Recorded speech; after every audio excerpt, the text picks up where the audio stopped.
Hey everyone, I'm Scott Stokely and I'm here with David Chandler from Meadowbrook Orchard and Meadowbrook Orchard's Disco. in Sterling, Massachusetts, very close to Maple Hill Disc Golf Course in Leicester, Massachusetts.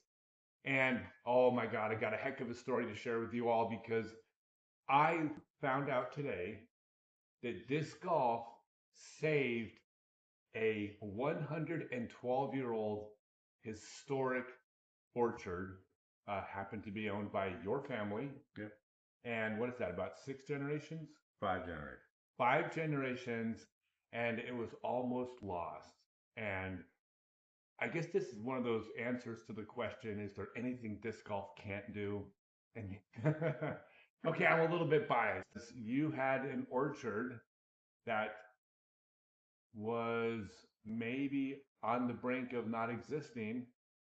Tell me about it. Over the years, the Apple industry's changed so much. We struggled to make ends meet. We were losing money, trying to find ways to bring in other revenue. And we started building a disc golf course. Well, were you playing before then? I wasn't. I had an employee who just adamant about we needed to look into disc golf. And were you familiar with disc golf, or if you were, Not in the least. not in the least? Not in the least. But I mean, I had seen a basket before, but I'd never thrown a disc before.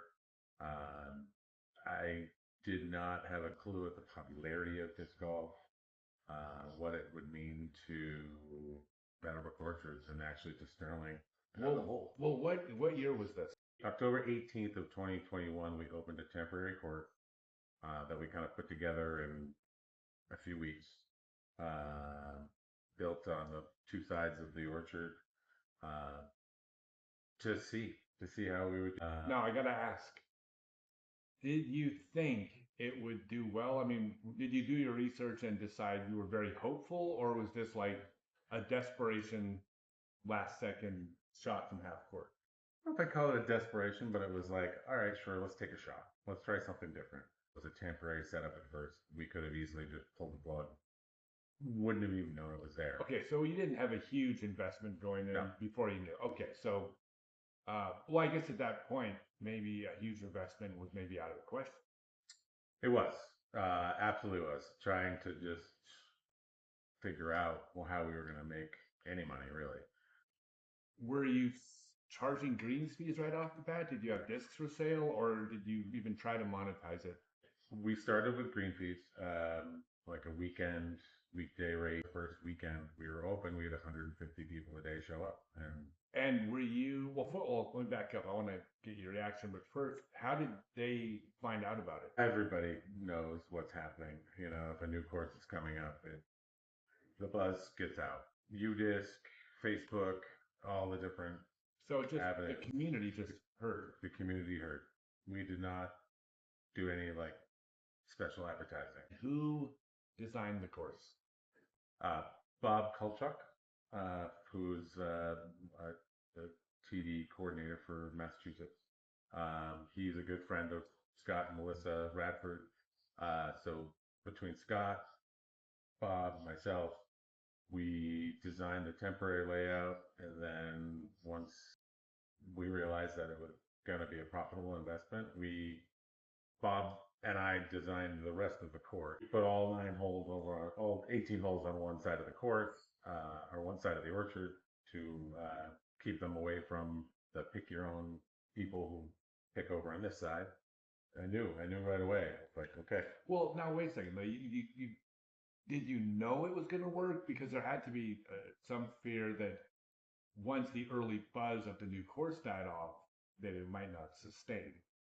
Or did you just go, this is a win? This is a win. You I knew it was a win. I knew that what I was bringing to the table in the community of disc golfers was going to sort of change the way disc golf is around here. You know, we're the only course in Mass with a restaurant. So we have breakfast and lunch. We have people that come, they'll have breakfast and play around. We'll have lunch and play around. And then they'll leave with cider donuts and cookies and all sorts of other stuff. Yeah, I mean, it's a fantastic shop here that, well, I'm staring at it right now behind the camera. Is everything for sale here grown here? Not everything's grown here, but everything's made here. If it doesn't have our label on it, we didn't make it. But if it has our label on it, we made it. And you now have a very good pro shop.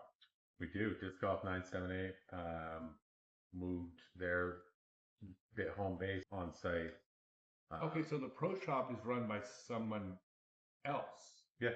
Yeah. and you just have an arrangement. Yep. Okay, that's interesting.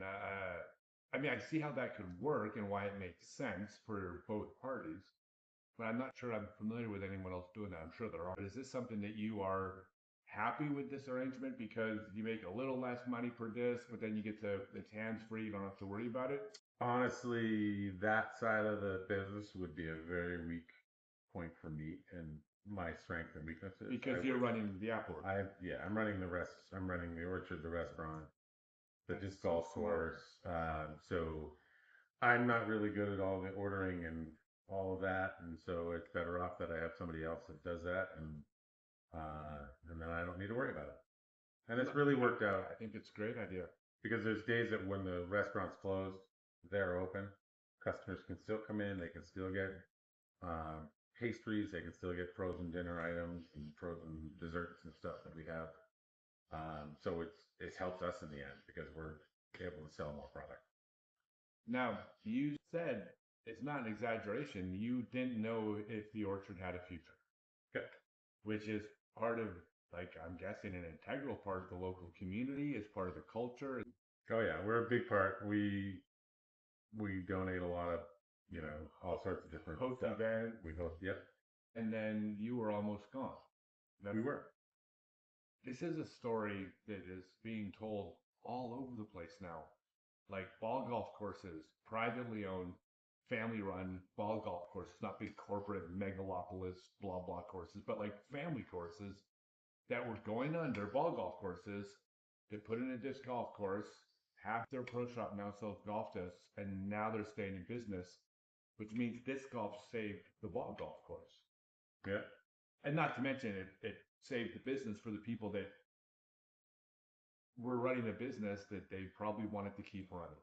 And I have two sons, and I would like to be able to at least give them the option to take over the business as as they get older. Well, yeah. Well, did you have that fear that like 5 generations in it was going to die with you? Did that? I would say every one of us has had that fear. Like my father had that fear. Like he didn't want his legacy to be Sure. the end of Meadowbrook. I don't want my legacy to be the end of Meadowbrook. Sounds like you're on the right path. By the way, the pro shop here carries Stokely discs and chain discs, and if you follow me, my campaign to shop local first, meaning that there's a store in town that sells golf discs. Don't buy from a manufacturer, not just me. Don't buy from a major manufacturer. Shop local is because these businesses need to stay in business. So before we go, tell me just about the course. Why should people come play the course? The course, it's the views. I mean, the views alone are awesome. You just saw the hole one. You didn't get to go to the top of the hill where you can really see a 180-degree view, looking out over multiple towns. The course itself is 9 holes out in the open and through the orchard, 9 holes through the woods. So there's a good mix of wooded hole, bomber holes, and it's constantly being added to upgraded.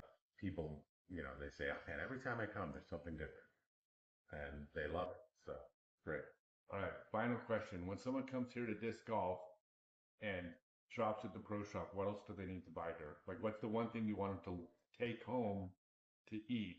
To take home and eat. That'll make them come back. You got to do the cider donut challenge, which is how fast you can eat a cider donut without taking a drink.